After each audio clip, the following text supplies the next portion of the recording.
So what are the soft skills that you have found to be enablers to forming great bonds and partnerships?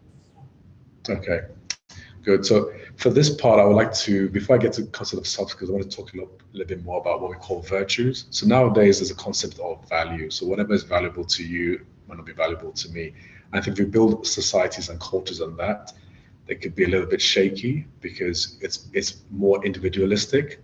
So just going back to the four key virtues, which are honesty, chastity, courage, and wisdom. So going back, I want to go back to chastity because sometimes people get confused about what chastity means. Chastity means something to do with pure, but it also means to do with integrity. So I think one of the key skills is about its integrity. Again, being authentic, being honest. So for example, I'll just give you an example. About 10 years ago, I actually had a coffee shop in Cape Town.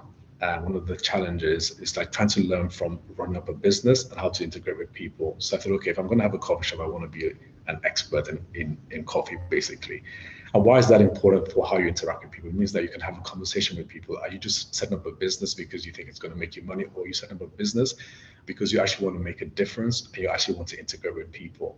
So people will come to my coffee shop, they'll be drawn to that environment. And it was in Cape Town, and a lot of people used to come to me and say, "This is the only coffee shop in Cape Town that I actually see white, black, and what they call colored in that part of the world integrating, and it must be something to do with the way that you have created this ecosystem." Again, ecosystem in your cafe.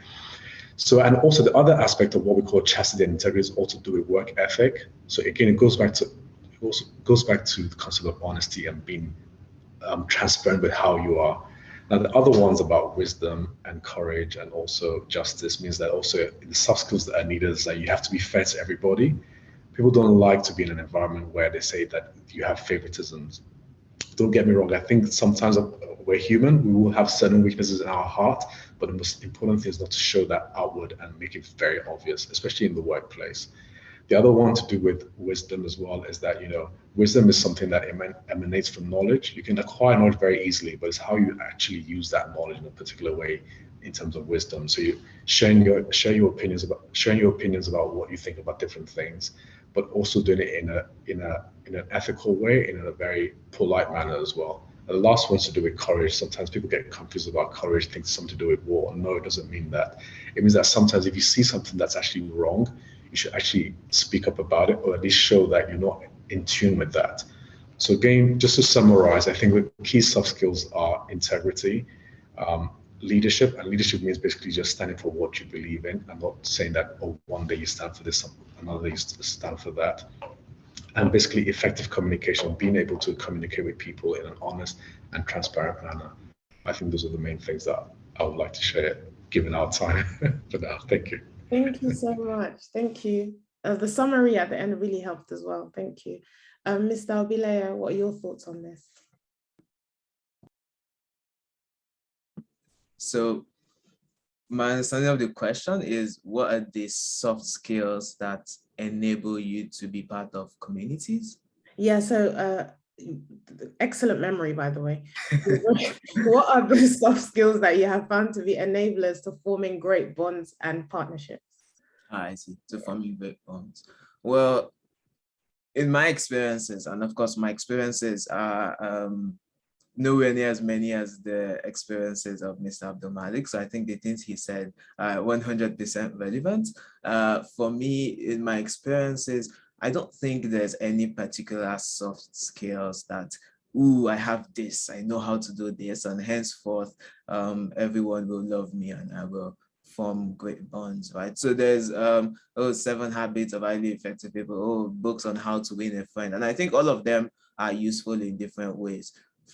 For me, the things that I think truly enable me to form great bonds, I think they're in 2 categories. So one category is repeated interaction, and the other category is value alignment. And when you think about this is why when you go to maybe your old office or your old workplace or your secondary school, there were some people that you were super close to, but then you stopped going to that school or you left that job, and somebody says, oh, when last did you talk to Chris? And you're like, maybe February. And then it hits you that, okay, maybe that bond wasn't quite as strong as we thought. And that's why I think one of the greatest ways to to achieve strong bonds with people is repeated interaction. So this is not a call that everybody should go into the DMs of people that are not texting them to say, hey, text me. But then the point is, when you show up consistently, whether it's sessions like this Micah session that holds every Sunday, or being part of a massage, a mosque basically, and then praying in Jama and things like that, those repeated interactions will help you to really strengthen your bond. On the flip side, when the interactions are not as repeated, then the bond begins to become weak, but it's okay, it's part of life.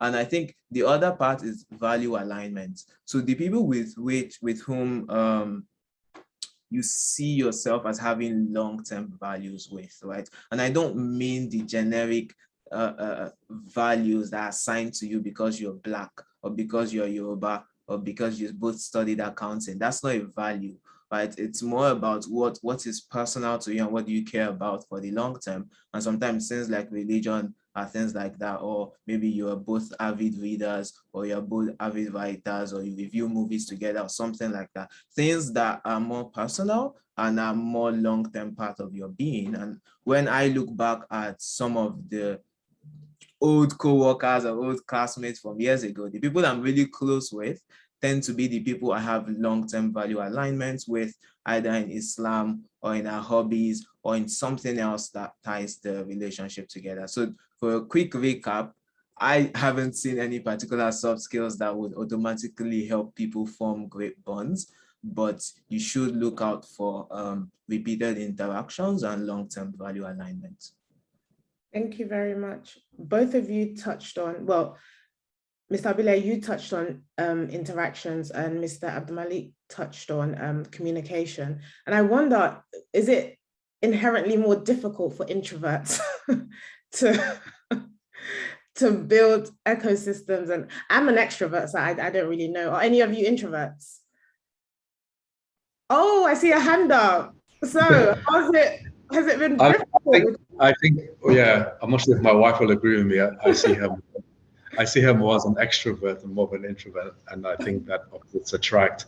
But I think it's something to do with, that's why I want to go back to this concept of, like, you know, being yourself and just being confident in who you are and sharing that. And I think that would naturally, I think if you're confident in yourself, and it'll be natural for you to actually share that with everybody else.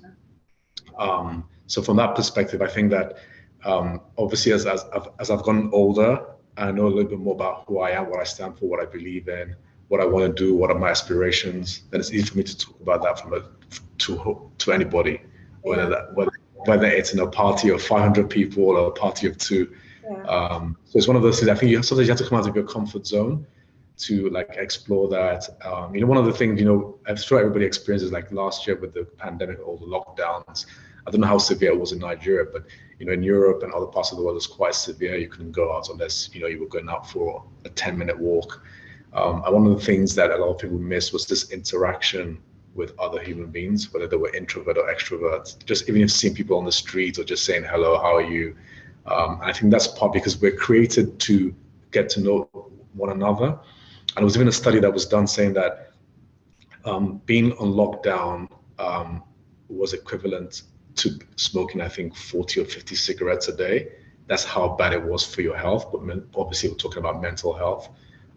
So I think there's that part that even though you want to stay at home sometimes or do whatever you want to do or be on the phone or on WhatsApp, there's a part of you that really craves to interact with community in different ways. And I think that's how we were created. Yeah.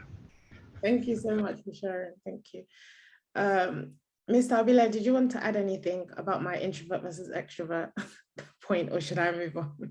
I think for me, historically, I have been extroverted. That much is clear, but for some reason, the last 2 years, I'm maybe more in my shell. Those who are close to me know, those who are not will have no clue, but I'm a lot more in my shell these days. And I think what happens when, for introverted people rather, not that I fully identify as one, is that you can always look for opportunities to connect in your own way. So for example, for me, I guess at work, right?